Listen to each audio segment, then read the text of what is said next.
The Curious Instinct of the Dog in the Nighttime, chapter 223. And this is another description because Siobhan said I should do descriptions, and it's just a description of the advert that was on the wall of the train station opposite me. But I can't remember all of it because I thought I was going to die. And the advert said, Dream Holiday in Malaysia. And behind the writing, there was a big photograph of two orangutans, and they were swinging on branches, and there were trees behind them, but the leaves were blurred because the camera was focusing on the orangutans and not the leaves, and the orangutans were moving. An orangutan comes from the Malaysian word orangutan, which means man of the woods. And adverts are pictures or television programmes to make you buy things like cars or Snickers, or use an internet service provider. But this was an advert to make you go to Malaysia on holiday. And Malaysia is Southeast Asia, and it is made up of Peninsular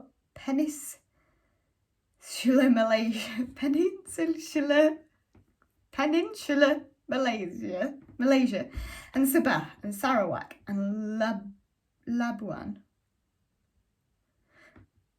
And the capital is Kuala Lumpur. And the highest mountain is Mount Kinabalu, which is, I'm sorry if I'm saying this wrong, I'm trying. It's 4,101 metres high, but that wasn't on the advert. And Siobhan says people go on holidays to see new things and relax, but it wouldn't make me relaxed. And you can see new things by looking at Earth under a microscope, or drawing the shape of a solid when three circular rods of equal thickness intersect at right angles. And I think there are so many things just in one house that would take years to think about all of them properly. And also, I think it's interesting because of thinking about it, not because of it being new. For example, Siobhan showed me that you can wet your finger and rub the edge of a thin glass and make a singing noise. And you can put different amounts of water in different glasses and they make different notes because they have what is called a resonant frequencies. And you can play a tune like Three Blind Mice, and lots of people have thin glasses in their houses and they don't know you can do this. And the advert said, Malaysia, truly Asia, stimulated by the sights and smells, you realise that you have arrived in a land of contrasts. You seek out the traditional, the natural and the cosmopolitan. Your memories stretch from city days to nature reserves to lazy hours on the beach. Prices from £575 per person. Call us on 01306 747 000. See your travel agent or visit the world at www.kuoni.co.uk. A world of difference. And there were 3 other pictures and they were very small and they were a palace and a beach and a palace. And this is what the orangutans looked like. Tickling each other. Chapter 227. I kept my eyes closed and I didn't look at my watch at all. And the trains coming in and out of the station were in a rhythm, like music or drumming. And it was like counting and saying left, right, which Siobhan taught me to do to make myself calm. And as I was saying it in my head, train coming, train stopped, train going, silence. Train coming, train stopped, train going. As if the trains were only in my mind. And normally I don't imagine things that aren't happening because it's just a lie and it makes me feel scared. But it was better than watching the trains coming in and out of the station because that made me feel even more scared. And I didn't open my eyes and I didn't look at my watch. And it was like being in a dark room with the curtains closed so I couldn't see anything. Like when you wake up at night and the only sounds you hear are the sounds inside your head. And that made it better because it was like the little station wasn't there outside my head, but I was in bed and I was safe. And then the silences between the trains coming and going got longer and longer, and I could hear there were fewer people in the station when the train wasn't there. So I opened my eyes and I looked at my watch and it said 8:07 p.m. And I had been sitting on the bench for approximately 5 hours, but it hadn't seemed like approximately 5 hours, except that my bottom hurt and I was hungry and thirsty. Then I realised that Toby was missing because he was not in my pocket, and I didn't want him to be missing because we weren't in father's house or mother's house. And there wasn't going to be anyone to feed him in a little station, and he would die, and he might get run over by a train. And then I looked at the ceiling, and I saw there was a long black box, which was a sign, and it said, Harrow and Wealdstone, Queen's Park. And then the bottom line scrolled up and disappeared, and a different line scrolled up into its place, and the sign said, Harrow and Wealdstone, Willesden Junction. And then it changed again and it said, Harrow and Wealdstone, stand back, train approaching. And then I heard the sound like sword fighting and the roaring of a train coming into the station. And I worked out that there was a big computer somewhere and it knew where all the trains were, and it sent messages to the black boxes in the little stations to say when the trains were coming. And that made me feel better because everything had an order and a plan. And the train came into the little station and it stopped. And 5 people got onto the train and another person ran into the little station and got on. And 7 people got off the train, and then the doors closed automatically and the train went away. And when the next train came, I wasn't so scared anymore because the sign said train approaching. So I knew it was going to happen. And then I decided that I would look for Toby because there were only 3 people in the little station. So I stood up and looked up and down the station and in the doorways that went into tunnels, but I couldn't see him anywhere. And then I looked down into the black lower down bit where the rails were, and then I saw 2 mice. And they were black because they were covered in dirt, and I liked that because I like mice and rats, but they weren't Toby, so I carried on looking. And then I saw Toby, but he was also in the lower down bit where the rails were, and I knew he was Toby because he was white and he had a brown egg shape on his back. So I climbed down off the concrete, and he was eating a bit of rubbish that was an old sweet paper, and someone shouted, "Jesus, what are you doing?" And I bent down to catch Toby, but he ran off, and I walked after him and I bent down and I said, "Toby, Toby, Toby." And I held up my hand so that he could smell my hand and smell that it was me. And someone said, "Get out of there, for goodness sake." And I looked up and it was a man who was wearing a green raincoat and he had black shoes and his socks were showing and they were grey with little diamond patterns on them. And I said, "Toby, Toby," but he ran off again. And the man with the diamond patterns on his socks tried to grab my shoulder, so I screamed. And then I heard the sound like sword fighting and Toby started running again. But this time he ran the other way, which was past my feet, and I grabbed him and caught him by the tail. And the man with the diamond patterns on his socks says, "Oh Christ, oh Christ." And then I heard the roaring, and I lifted Toby up and grabbed him with both my hands, and he bit me on the thumb, and there was blood coming out, and I shouted, and Toby tried to jump out of my hands. And then the roaring got louder, and I turned round and I saw the train coming out of the tunnel, and I was going to be run over and killed. So I tried to climb up onto the concrete, but it was high, and I was holding Toby in both hands. And then the man with the diamond patterns on his socks grabbed hold of me and pulled me, and I screamed, but he kept pulling me, and he pulled me up onto the concrete, and we fell over, and I carried on screaming because he had hurt my shoulder. And then the train came into the station, and I stood up and I ran to the bench again, and I put Toby into the pocket inside my jacket, and he went very quiet and he didn't move. And then the man with the diamond patterns on his socks was standing next to me, and he said, "What do you think you were playing at?" But I didn't say anything. And he said, "What were you doing?" And the doors of the train opened and people got off, and there was a lady standing behind the man with the diamond patterns on his socks, and she was carrying a guitar case like Siobhan has. And I said, "I was finding Toby. He's my pet rat." And the man with the diamond patterns on his socks said, "Oh, Nora." And the lady with the guitar case said, "Is he okay?" And the man with the diamond patterns on his socks said, "Him? Thanks a bundle. A pet rat? My train." And then he ran to the train and he banged on the door, which was closed, and the train started to go away. And the lady said, "Are you okay?" And she touched my arm. So I screamed again. She said, "Okay, okay, okay." And there was a sticker on her guitar case and it said Howl Records. And I was sitting on the ground and the woman knelt down on one knee and said, "Is there anything I can do to help you?" And if she was a teacher at school, I could have said, "Where is 451C, Chapter Road, Willesden," sorry about that, "London, NW2 5NG. But she was a stranger, so I said, "Stand further away," because I didn't like her being so close. And I said, "I've got a Swiss Army knife and it has a saw blade and it could cut someone's fingers off." And she said, "Okay, buddy, I'm going to take that as a no." And she stood up and walked away. And the man with the diamond patterns on his socks said, "Mad as a hatter, Jesus." And he was pressing a handkerchief against his face. Oh my goodness. And there was blood on the handkerchief. Can you stay still, please?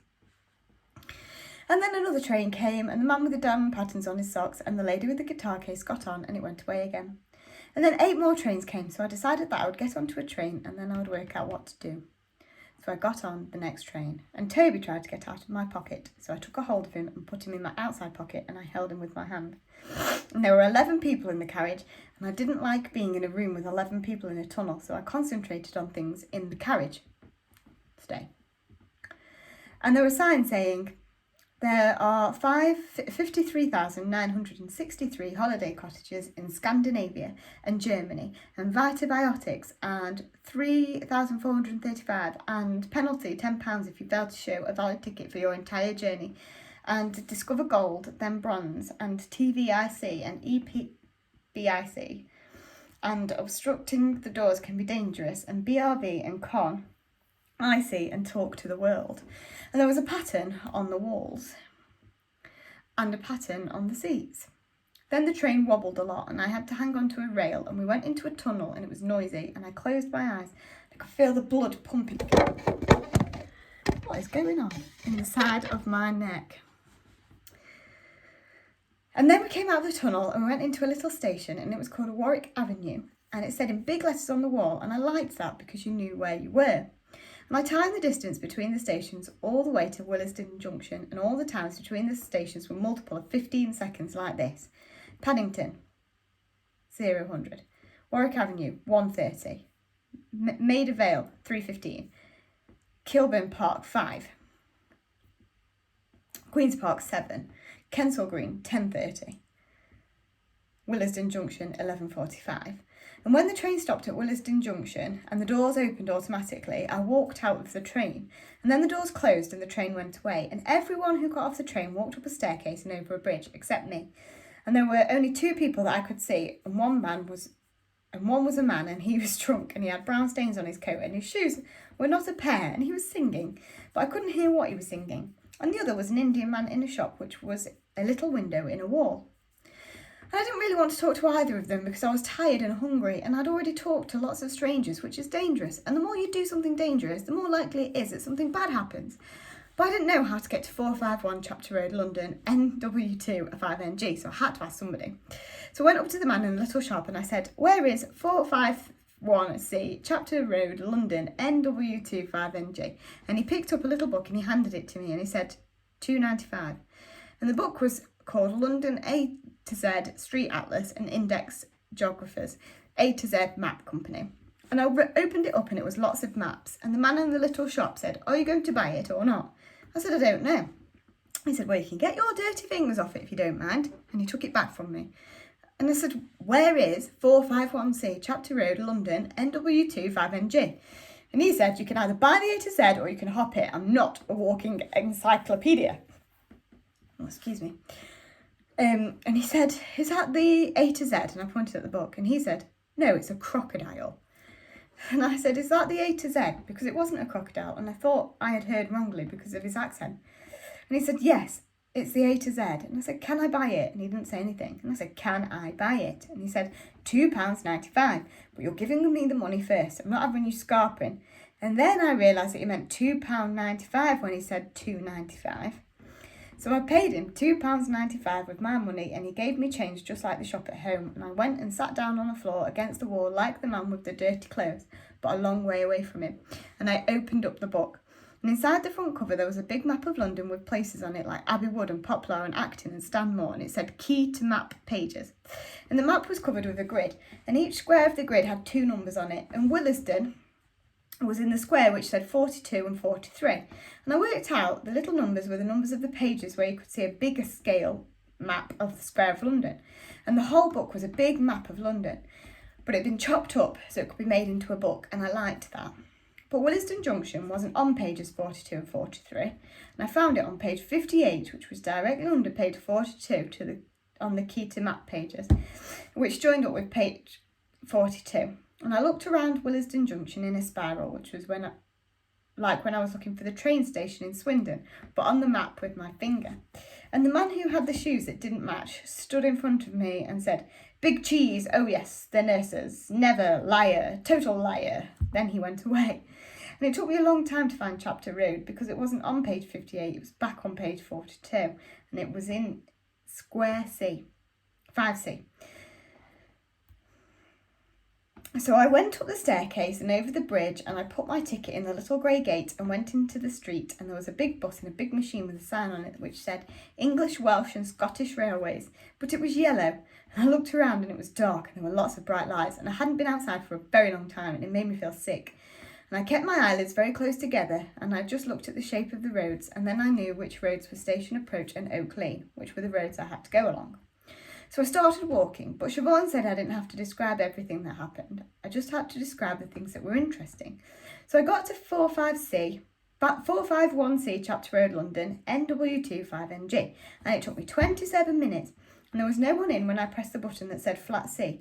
The only interesting thing that happened on the way was 8 men dressed up in Viking costumes with helmets and horns on, and they were shouting. But they weren't real Vikings, because the Vikings lived nearly 2,000 years ago. And also I had to go for another way, and I went in the alleyway down the side of a garage called Burdett Motors, which was closed. And I didn't like doing that, but I didn't want to wet myself again. And there was nothing else interesting. So I decided to wait, and I hope the mother was not on holiday, because that would mean she could be away for more than a whole week. But I tried not to think about this because I couldn't go back to Swindon. So I sat down on the ground between the dustbins and the little garden that was in front of 451C Chapter Road, London, NW2 5NG. And it was under a big bush, and a lady came into the garden, and she was carrying a little box with a metal grill on one end and a handle on the top that you used to take a cat to the vet. But I couldn't see if there was a cat in it, and she had shoes with high heels, and she didn't see me. And then it started to rain, and I got wet, and I started shivering because I was cold. And then it was 11:32 p.m, and I heard voices of people walking along the street. And a voice said, "I don't care whether you thought it was funny or not." And it was a lady's voice. And another voice said, "Judy, look, I'm sorry, okay?" And it was a man's voice. And the other voice, which was the lady's voice, said, "Well, perhaps you should have thought about that before you made me look like a complete idiot." And the lady's voice was Mother's voice. And Mother came into the garden, and Mr. Shears was with her. And the other voice was his. So I stood up and said, "You weren't in, so I waited for you." And Mother said, "Christopher?" And Mr. Shears said, "What?" And Mother put her arms around me and said, "Christopher, Christopher, Christopher." And I pushed her away because she was grabbing me and I didn't like it. And I pushed really hard and I fell over. And Mr. Shears said, "What is going on?" And Mother said, "I'm so sorry, Christopher, I forgot." And I was lying on the ground, and Mother held up her right hand and spread her fingers out in a fan so that I could touch her fingers. And then I saw that Toby had escaped out of my pocket, so I had to catch him. And Mr. Shears said, "I suppose this means Ed's here." And there was a wall around the garden, so Toby couldn't get out because he was stuck in a corner and he couldn't climb up the walls fast enough. And I grabbed him and put him back in my pocket, and I said, "He's hungry. Have you got any food I can give him? And some water?" And Mother said, "Where's your father, Christopher?" And I said, "I think he's in Swindon." And Mr. Shears said, "Thank God for that." And Mother said, But how did you get here?" And my teeth were clicking against each other because of the cold, and I couldn't stop them. And I said, "I came on the train and it was really frightening. And I took Father's cash point card so I could get money out, and a policeman held me. And then he wanted to take me back to Father. And he was on the train with me, but then he wasn't." And Mother said, "Christopher, you're soaking. Roger, don't just stand there." And then she said, "Oh my, Christopher, I didn't think I'd ever. Why are you here on your own?" And Mr. Shears said, "Are you going to come in, or are you going to stay out here all night?" And I said, "I'm going to live with you because Father killed Wellington with a garden fork and I'm frightened of him." And Mr. Shears said, "Jumping Jack Christ." And Mother said, "Roger, please, come on, Christopher, let's go inside and get you dried off." So I stood up and I went inside the house, and Mother said, "You follow Roger." And I followed Mr. Shears up the stairs, and there was a landing and a door which said Flat C, and I was scared of going inside because I didn't know what was inside. And Mother said, "Go on or you'll catch your death." And I didn't know what "you'll catch your death" meant, and I went inside. And then she said, "I'll run you a bath." And I walked around the flat to make a map of it in my head so I felt safer. And then Mother made me take my clothes off and get into the bath, and she said I could use her towel, which was purple with green flowers on the end. And she gave Toby a saucer of water and some bran flakes, and I let him run around the bathroom, and he did 3 little poos under the sink, and I picked them up and flushed them down the toilet. And then I got back into the bath again because it was warm and nice. And Mother came into the bathroom and she sat on the toilet and she said, "Are you okay, Christopher?" And I said, "I'm very tired." And she said, "I know, love." And then she said, "You're very brave." And I said, "Yes." She said, "You never wrote to me." I said, "I know." She said, "Why didn't you write to me, Christopher? I wrote you all those letters. I kept thinking something dreadful had happened, or you'd moved away and I'd never find out where you were." And I said, "Father said you were dead." She said, "What?" I said, "He said you went into hospital because you had something wrong with your heart, and then you had a heart attack and died. And he kept all the letters in a shirt box in the cupboard in his bedroom. And I found them because I was looking for a book I was writing about Wellington being killed. And he'd taken it away from me and hidden it in the shirt box. And then Mother said, "Oh my goodness." And she didn't say anything for a long while. And then she made a loud wailing noise like an animal on a nature programme on television. And I didn't like her doing this because it was a loud noise. And I said, "Why are you doing that?" And she didn't say anything for a while. And then she said, "Oh, Christopher, I'm so sorry." And then, and I said, "It's not your fault." And then she said, "Idiot, the idiot." And then after a while she said, "Christopher, let me hold your hand, just for once, just for me, will you? I won't hold it hard." And she held out her hand. And I said, "I don't like people holding my hand." She took her hand back and she said, "No, okay, that's okay." And then she said, "Let's get you out of the bath and dried off, okay?" And I got out of the bath and dried myself with a purple towel, but I didn't have any pyjamas, so I put on a white t-shirt and a pair of yellow shorts, which were Mother's, but I didn't mind because I was so tired. And while I was doing this, Mother went into the kitchen and heated up some tomato soup because it was red. And then I heard someone opening the door of the flat, and there was a strange man's voice outside, so I locked the bathroom door. And there was an argument outside, and a man said, "I need to speak to him." And Mother said, "He's been through enough today already." And the man said, "I know, but I still need to speak to him." And Mother knocked on the door and said a policeman wanted to talk to me. And I had to open the door. She said she wouldn't let him take me away, and she promised. So I picked Toby up and opened the door. And there was a policeman outside the door, and he said, "Are you Christopher Boone?" And I said I was. And he said, "Your father said you've run away, is that right?" I said, "Yes." And he said, "Is this your mother?" And he pointed at Mother. And I said, "Yes." He said, "Why did you run away?" I said, "Because Father killed Wellington, who is a dog, and I was frightened of him." And he said, "So I've been told." And then he said, "Do you want to go back to Swindon to your father, or do you want to stay here?" And I said, "I want to stay here." And he said, "How do you feel about that?" And I said, "I want to stay here." He said, "Hang on, I'm asking your mother." Mother said, "He told Christopher I was dead." And the policeman said, "Okay, let's not get into an argument about who said what here. I just want to know whether, of course he can stay," said Mother. The policeman said, "Well, I think that probably settles it as far as I'm concerned." And I said, "Are you going to take me back to Swindon?" And he said, "No." And then I was happy because I could live with Mother. And the policeman said, "If your husband turns up and causes any trouble, just give us a ring. Otherwise, you're going to have to sort this out between yourselves." And then the policeman went away, and I had my tomato soup, and Mr. Shears stacked up some boxes in the spare room so he could put a blow-up mattress on the floor for me to sleep on. And I went to sleep. And then I woke up because there were people shouting in the flat, and it was 2:31 a.m. and one of the people was Father, and I was frightened, but there wasn't a lock on the door of the spare room, and Father shouted, "I'm talking to her whether you like it or not, and I'm not going to be told what to do by you of all people." And Mother shouted, "Roger, don't, just..." And Mr. Shears shouted, "I'm not being spoken to like that in my own home."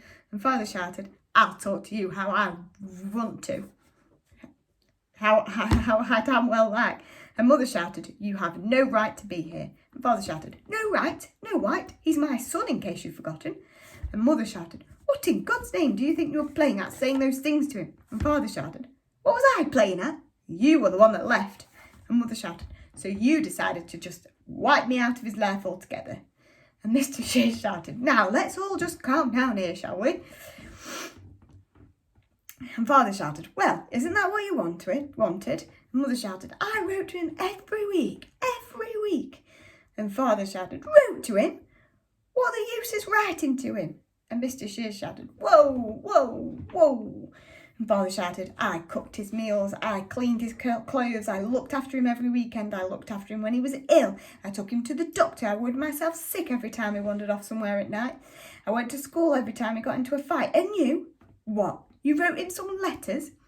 And Mother shouted, "So you thought it was okay to tell him his mother was dead?" And Mr. Shears shouted, "Now is not the time." And Father shouted, "You butt out or I'll..." "Ed, for goodness sake." And Father said, "I'm going to see him, and if you try to stop me..." And then Father came into my room, but I was holding my Swiss Army knife with the saw blade out in case he grabbed me. And Mother came into the room as well, and she said, "It's okay, Christopher, I won't let him do anything, you're all right." And Father bent down on his knees near the bed and said, "Christopher." I didn't say anything. He said, "Christopher, I'm really, really sorry about everything. about Wellington, about the letters, about making you run away. I never meant. I promise I'll never do anything like that again. Hey, come on, kiddo. And then he held up his right hand and spread his fingers out in a fan so that I could touch his fingers. But I didn't because I was frightened. Father said, Christopher, please. And there were tears dripping off his face. And no one said anything for a while. And then Mother said, I think you should go now. But she was talking to Father, not me. And then the policeman came back because Mr. Shears had rung the police station and he told Father to calm down, and he took him out of the flat. And Mother said, you go back to sleep now. Everything is going to be all right, I promise. And then I went back to sleep.